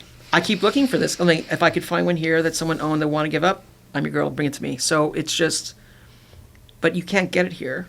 Right. And to get it brought here is astronomically expensive. Yeah. And if I hate it, then I'm stuck. Right. And there's no way you're going to get a return on what you There's spend. no way. No. So, but if it shows up now, it will, of course, 'cause I talked about it. Hopefully, I would like to own that guitar, and then I'm glad to sell a couple more, but not this new Telly that I just built. Right. I see. Actually, what's funny is a Telly so far is a guitar I've not had luck sounding comfortable on. It always, I don't know what it is. There's just something about the feel of it, and it just. I've never been when it comes to playing electric guitars, anything that sounds really spanky. Yeah. I'm not very good at it. No spanky, eh? Not on guitar. Couldn't help it. It was too easy. Just one more reason I love you. But I don't know. I suck at them. I just suck playing tellies. Maybe I just haven't found one that works for me. But also, I don't know. I think because the style I have somewhat fumbled my way into is such a weird hybrid of like a bluesy hard rock kind of sound that Telly may not be well suited for that. Yeah, I almost feel trapped by my style sometimes. You ever feel that way? Where you feel like kind of stuck? I just go co-write. Cool. There we go. That's exactly what I do. Yeah, I should be doing that more. I'm really looking. Oh, God damn! I'm so looking forward to working with you more and more. You're the shit, dude. It's good. It's good. Oh my God, what are we at? Oh, okay. We can keep going if you want to keep going. All right, sweet. So this new batch of stuff that you're writing is very exciting. Yeah. So we're writing it. So there's one co-write, I think, in the whole record. That's three of us. It's a trio in this batch right now. Two things that'll happen this year. Three things maybe. Anyway, so it's a trio. It's called the Sling Sisters. Yeah. Yeah. I still haven't seen you guys yet. I want to. It's so community based. It's loose. People get up, they play in, they play out. We usually a guitar or a bass, so you would come and you'd sit in. Cool. I'm in. Yeah. We have a guitar player that sat in last time. It was really fun. The three of us, I play cajon and bass and guitar, not at the same time. And then Susie plays guitar and sings. She picked up bass for one song. It was very impressive. And then Kelly sings and plays some percussion. And so, but it's a lot of voice, and it's country music, but not twangy country music. Mm-hmm. And not poppy country music, and certainly not rappy country music. So somewhere in the middle of that. But, there's a trend right now going back to the house, so going back to the folky, real authentic sound, and this will fit right in there. Nice. Because that's what it is. There are no samples on this record. Oh. At all. Wow. Yeah, there are no samples on this record. That's awesome. It's pretty crazy. And I like it that way. So the thing, though, is that, of course, we can't use AI to generate anything because it's an authentic record. We like to keep it that way. And the songs were crafted really very thoughtfully, and they're open. We were talking about it. So I love, like you, I love descriptive music, and I love music that has a raison d'être and tells a story. And I've been really mixing this wide open. I'm sorry. Raison d'être. I don't know. A reason for existing. Oh, okay. So I have zero French. Ooh, I'll translate for you. Thank you. I was going to say, as you go, like, please, because sure. I'm going to be so lost. So music that has there's a purpose behind it, or that has there's a reason for it. And, you know, there's something, you know, I've sat down and written music that's beat and hook. Beat and hook, that's it. That's its reason to exist. That's it. Mm-hmm. But that's not what I like to write. I like to write stuff that has a little more depth, maybe, to it. And so that's what this music is. And so it's been really interesting to craft it, and now we're in it. There's one song on it that was written years ago. I wrote it as part of the V-Girls, so that was with Heather Bambrick and Kim Shepard. So that's way back that made this record. And there's another song, there's one of the songs I'm just mixing has called The Reason, which I'll play for you. Oh, yeah. Sweet. That's written, it's co-write between myself and Kim Jarrett. She has been and continues to be my writing partner. We've been writing for probably 16 years. Wow. Yeah. That's great. You know, Susie, I've been writing with her for probably 3 or 4. Kelly's new. So it's like, this is the amalgam of this. I could put it out myself if I wanted to, but this is really, we're trying to move this along as an all-female trio, which is what it is. And then we'll have, you know, a backing band, Dawson. I'm down, dude. I'm so glad. And so, yeah, so that's what it is. It's mixed with intention to be wide open. Nice. So that whole, I don't know, if you listen to music, a lot of music these days is very compressed, and the stereo field is very narrow. Mm-hmm. Or even if it's mixed in Atmos, you're still not really, you're more there, but I still find it really compressed because of the nature of digital. So what I'm trying to do, or what I am doing, is mixing it wide open. That's cool. So how would you achieve something like getting a more wide open sound? So it starts with placement, where you put the instruments, because, you know, and it's funny because I remember working with a bunch of young producers and listening to what they were doing, and they had no respect at all for reverb. And stylistically, it's a choice. So if I mix something where one part of it has no reverb, and this part has reverb, and that part has a different reverb, and that part has no reverb, you're starting to get away from the amalgamating, having the collectivity of the music, because it's all the parts and you're doing an assembly. And when I said to them, do you recognize if I was sitting in a room, there would be a natural reverb that would happen that you really should consider applying to the whole thing or not? Mm-hmm. They didn't understand that because they had never mixed anything live. Everything was assembly. So you choose, though. You have to choose if you're going to do that. So when it comes to mixing spatially, or mixing with breath and space, you have to leave all that room. Right. So you're placing the instruments where they go, and then on a sonic level, you're looking to see in frequency where they would sit in the EQ, mm-hmm. and making sure they're not getting on to each other. Yeah. Before you get to the master. Yes. So, sorry, real quick. When you say instrument placement, are you talking about panning, or are you talking about... Depends on what platform you're mixing. So I've mixed in surround. Right. That fucked me up. Really? I'm so not used to it. So same as mixing Atmos. So, you know, when you mix in surround, you're literally mixing behind your head. You're mixing in that way without having to approximate this stereo field to make you feel that. Right. For me, a stereo field to make me feel that, it means what I have on the sides, I'll float a reverb specific for it behind it so that you can actually hear that the reverb's centered in the back, but it's only on that instruments, especially if you're doing something where you have a slight delay. Right. So you start to really think about the impact of what you're hearing. So if I want to play, for example, I want a timbale drum, and I want it off on my rear, right? Mm-hmm. My rear left. I make sure that when you listen to it, that's exactly what it feels like with the proper reverberation coming at your head. So all of those things to allow for that space. The other thing that I find is interesting, and then I went back and listened to so much of the 70s music because they only mixed in stereo field. And so, you know, that's part of also what I'm doing, making sure that the guitar has a space of its very own mm-hmm. when it's appropriate. Yeah, I have noticed that about your mixes is that nobody's when I say nobody, I mean the instruments. I personify them. Of course. No one's stepping on toes. No. And I appreciate that greatly. I don't know. Obviously, you've listened to my mixes. I don't really know how to do that adeptly. Like, I can kind of square peg round hole it a couple of times, but like, it's not.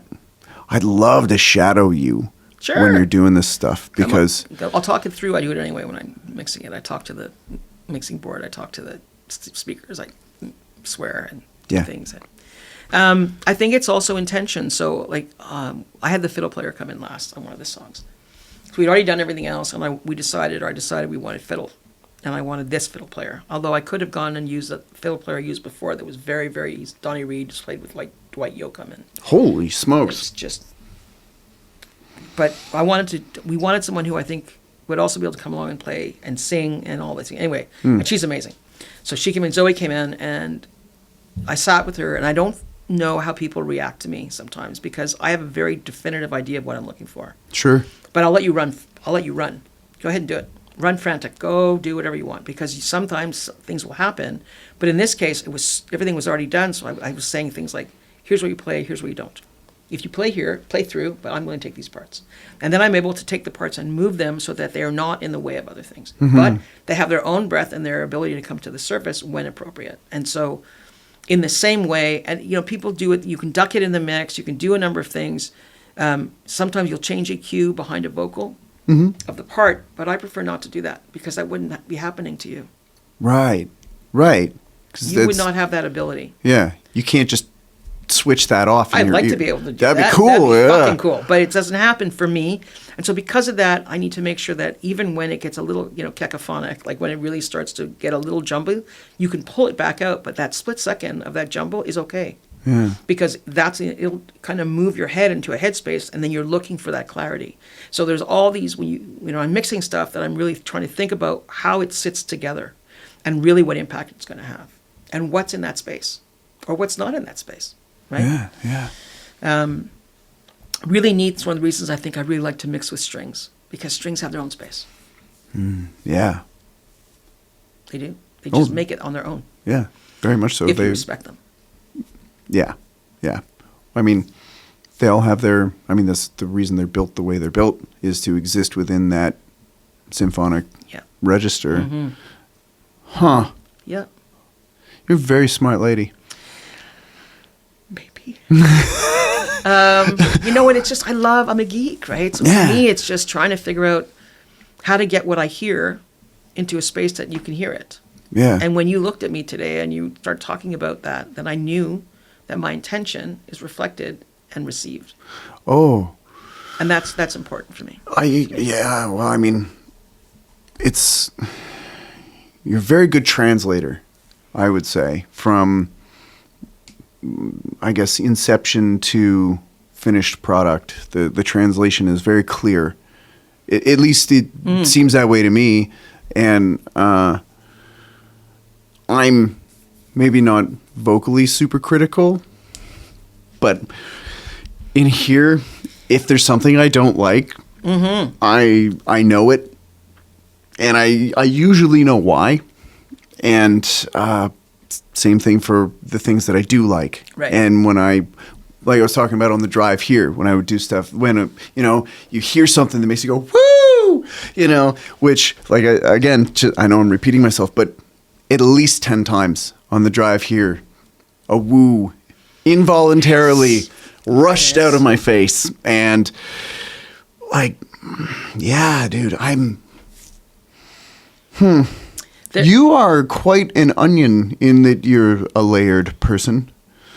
And this is only talking about skill set. Like, I knew you were a baller singer, and I knew that you are very willing to dig in and work to make whatever job on stage of you that is being requested is accomplished.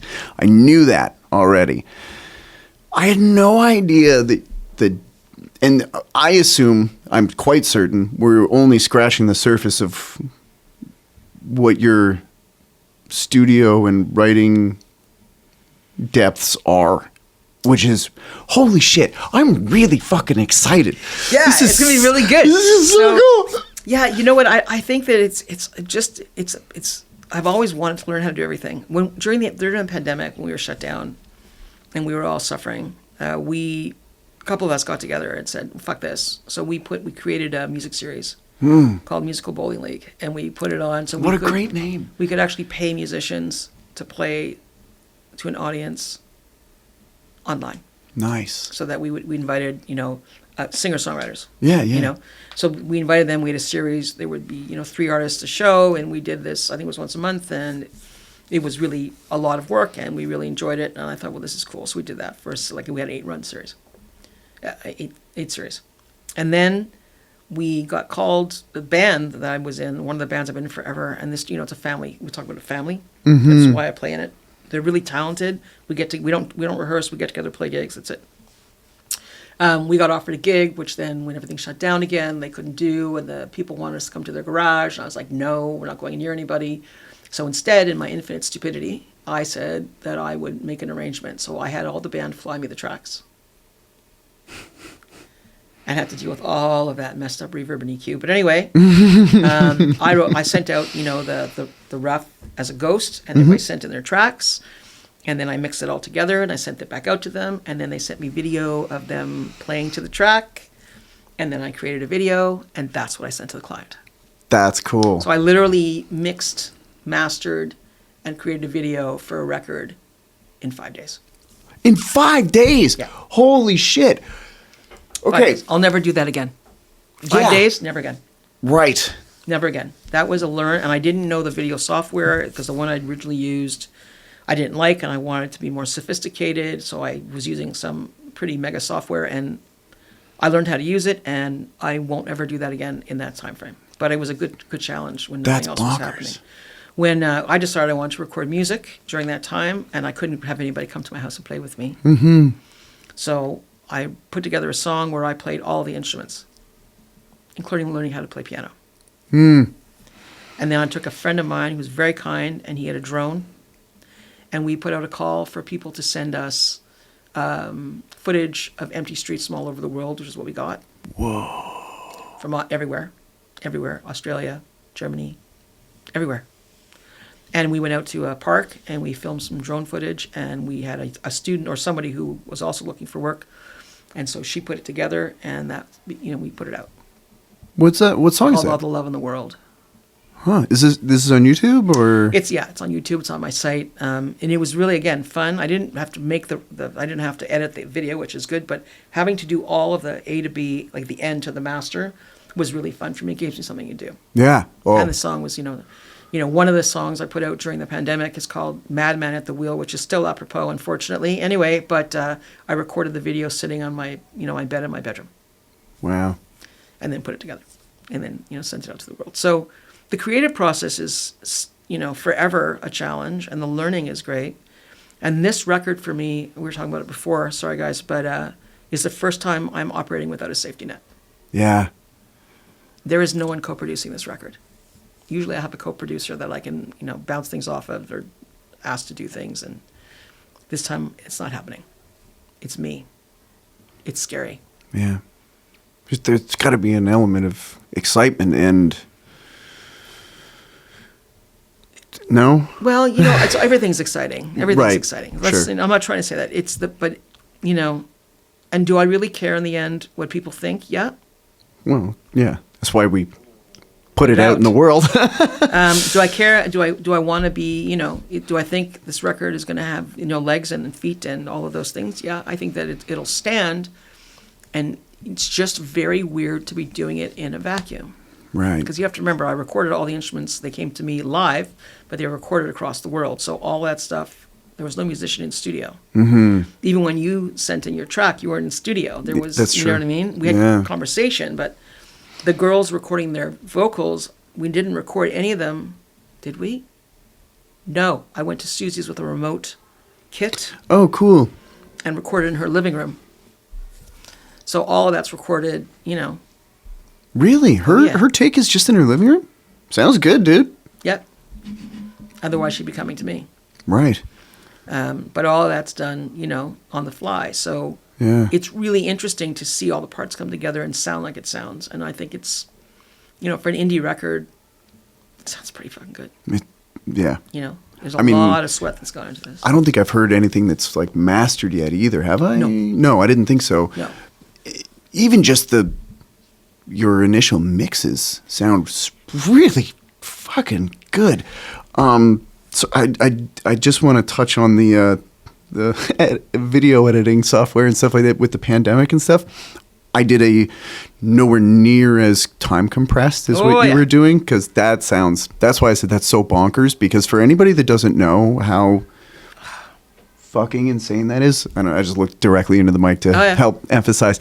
That is so crazy. I was doing with Emily and a very phenomenal musician named Marcus Brown, killer drummer, gorgeous voice, harmonizes like an angel. Nice. And also happens to be quite a budding martial artist, which is awesome. Yeah. I love that we train together on such a regular basis now. It's very cool. It's been actually quite a few years now, but very, very cool. Anyway, during the pandemic, we would capture stuff on our phones, and everybody would just send stuff to me, and I would, as I'm sure you probably did, you import into the video software, you extract the audio from that, dump it into the DAW, align everything, have to try to account for different sounding rooms, all that kind of stuff. Yeah. And you put it all together, and there was a video series that we did. I don't know if any of them are on YouTube. I should probably put them up. Absolutely. Because they were just being released, I think, just on Facebook for a little while. I know, kind of weird, but that's where they ended up. And I should talk to Em and see if she's cool with me putting them on YouTube, because it was a lot of work figuring out how to even just the panels of like, here's 3 panels, and it all looks and sounds like we're playing together at the same time, even though we're definitely not. And with Emily being the band leader for that group, it would all start very much, I'm sure, like you just said, with sending out the ghost. It was just her with a click in her ears, and she was singing and playing guitar, and then she'd send those to Marcus and myself, and then Marcus would send me his take or takes, depending on, because he couldn't drum and sing at the same time, because that wouldn't work. So he would have to send me a couple, and then we would put all kinds of stuff together. My favorite one that we did was Too Much by the Spice Girls. Oh, yeah. Yeah, which was, I should show it to you. I like that. It was very fun. It was very fun. And it was really exciting because there was a harmonica part in it. And I actually got to play some harp, which was pretty rad. Oh, yeah, that's right. You play harmonica. Yeah, I enjoy playing harmonica. There was a blues track on one of your albums so there were two standout ones to me immediately, and I'm drawing a blank on their titles. One of them had no harmonica, and all I could think the whole time was like, oh my God, I want to play harmonica on this song. The other one had harmonica on it, and all I could think was, that's a really good fucking harmonica part. Ray Bonneville, yeah, he's a really good harmonica Killer part. Yeah. And I was thinking, like, goddamn, I should probably learn how to play that just to cop some of the licks, because there's some nice, I mean, most of it's like very fitting stuff, like what you would expect is very pentatonic with a couple of the flat fives in there, which it has to be, you know. Song. Yeah, exactly. It's like, it's a very Mixolydian thing with the flat five, and you're like, that's dope. And really cool, slick, great vibrato that dude's got. Holy smokes. It's a smooth, very full, rich tone. And the vibrato was the thing that immediately, because it starts with just a single sustained note. Yep. But which maybe on the surface to some people would not be enough to know how good somebody is. But once you know what you're listening to with any instrument, really one note control. Is that the control and the vibrato, that you did a really good job. The drummer on that record, the record's split in half. I took over producing in the middle of that record. I got into a disagreement Sure. with the producer when the producer had a vision that was different than mine. Right. And so half the record is his vision. That's why it's called Split. And then the other half of the record is my vision of what I thought it should be. Anyway, so when we were recording that part of it. We were at one point, I remember we were listening to a drum track, listening to a song, and like hearing this noise in the background. I was like, what the fuck is that? So then we frantically, and this is like, again, this is like a 48 channel board. There's no automation. So you're like, what is that noise? So we're like soloing everything to try to figure it out. And we figured out that the drummer, when she was playing, Joanne Blondet was an amazing drummer. She plays on one of the tracks on the Sling Sisters record. She flew the tracks in. That when she was hitting the drums in one of the songs, there's an intro part, she was grunting. That's awesome. I was like, well, now what are we going to do? And we left it in. I mean, you just leave it in. If there's something you do there, you can't take it out. Then Sure. But it was really funny to try to figure out, what is that noise? Like, I've heard a whole bunch of, you hear somebody, even in these tracks I'm doing now, I'm very careful to take out, extraneous noise where I can without it sounding stupid. But there's all sorts of things that happen, Yeah. Is that the track that it's like a two-step kind of feel, or I might be mixing? I listened to so much of your material today. There's a very strong possibility that I'm conflating tracks, but there was a tune that had this really cool. Like it's a full time beat, but then it goes double time on the drums anyway, like, and it's a two step, like the whole way on a bass. A lot of, not exclusively, because there are some very cool, like slick bass lines that do happen, but most of it is just a 1/5 kind of. Shit, I'm so sorry. It's okay. It'll come. It's too many songs all at once for me to. It's a lot of songs to listen to memorize, because I don't know. It was like 30. That's something. You're still missing some. I know. I'm sure I am. Yeah. But and this is something I wanted to mention. Didn't skip any of the. Ooh. Not a like. What else you got? It was every tune. I was. Where's this go? Oh, why does it go there? Yes, What's it very doing nice. I like that. Yeah. There was one too that it starts with just harmonized vocal. And I immediately got chills because first of all, I love that kind of shit. It was a major tune, but it immediately made me feel the same way that the intro to Renegade makes me feel. Ooh, okay. That's cool. Thank you. Renegade by Styx, for anybody that doesn't know what we're to the, ooh, mama, I'm in fear for my life. Anyway, that song. And every time that intro starts, I'm just like, and I had a very similar reaction when, God, I wish I could remember the name of the track. But yeah, I was like, ooh, Renegade.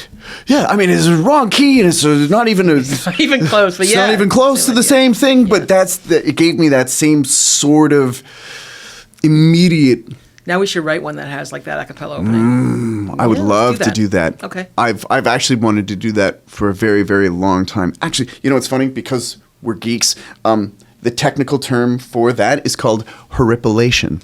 Horripilation. Oh, I like that even better. I actually used that in a lyric I got to show you this song. I wrote it as a birthday present for my brother, who is the other like really serious musician in the family. And I wrote it for him because he and I were the ones that like pushed each other to really learn and to grow. And the whole song lyrically is about all the bands that really got us started. The song is called The Grimm. Okay. And The Grimm is an old British folklore thing. It's a black dog that is supposed to be a sign of impending death. However, in this context, it's in reference to Led Zeppelin's Black Dog, because that was the song that made me want to pick up a bass. Really? Mm-hmm. I wanted to be a guitar player, and we got guitars first, but Devin's the older brother, so he's the lead guitar player. You can play bass. And I didn't want to play bass, but then my dad goes, well, John Paul Jones wrote Black Dog. He's the guy that came up with that riff. And I was like, oh, really? Well, maybe this is cooler than I thought. And then, the first time you hit that low E, you're like, oh, I felt that rumble through everything. I just want to sit on this amp and do that all day for multiple reasons. I second that. I think I've done that more than once. Oh, I think we all have. Anybody with a nice bass cab is like, "Gagoosh." Oh, thank you. But the line is, and I think as a fellow lyricist, you'll probably dig this. The line is, as the needle surfed the wax, horripilation surfed my skin. Nice. Yeah. The day my whole world changed, the day I met the Grim. So, yeah. Very cool. Thank you. That's really good. Thank you. Yeah. And it's funny, even like because we were talking about how the seed for a song can come from literally anywhere. Years ago, Devin said that we should write a song to the tempo of just jumping up and down because that's how you make the crowd jump. And I was like, So I found a tempo and I was like, cool. And I just started jumping and I was and I'm like grunting and humming and doing all the goofy shit that musicians do. That's right. And I was like, cool. Grabbed my guitar and just started coming up with some goofy shit, but like everything is about band. Like I should show you the lyric. It's very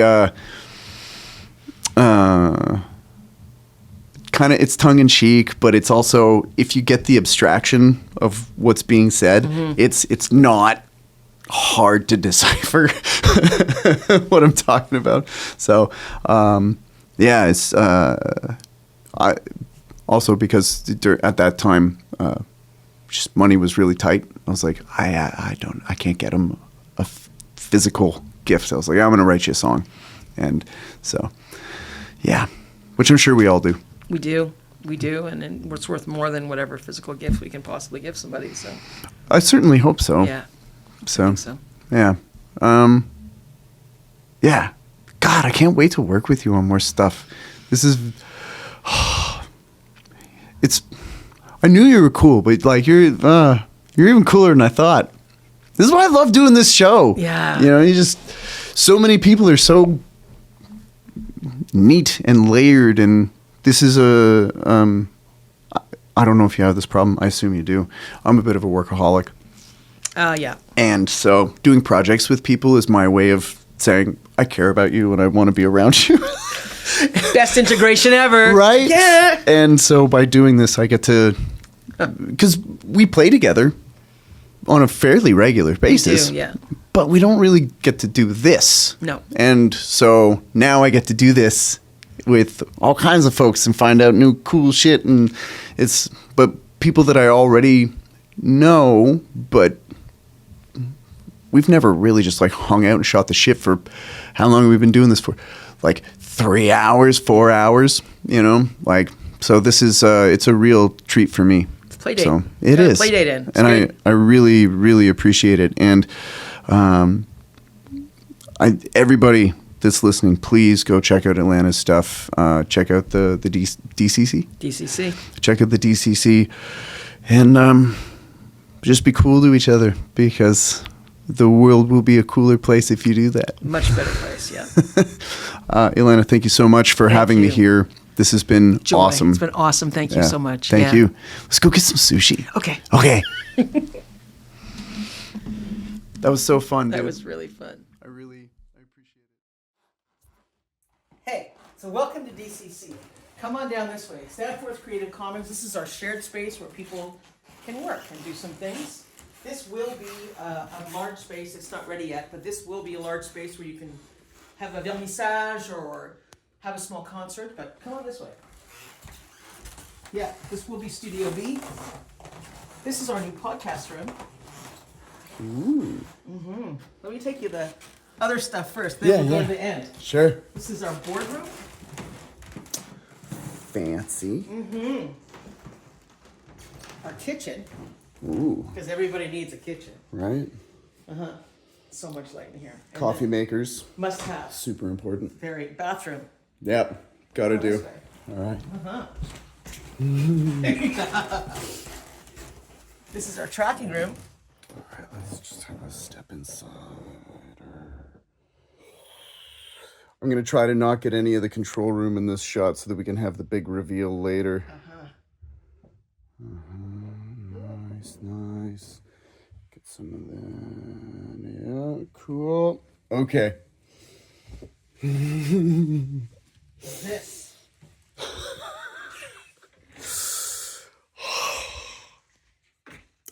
I can't believe you get to work here, dude. I This wake is up every day and I am beside myself.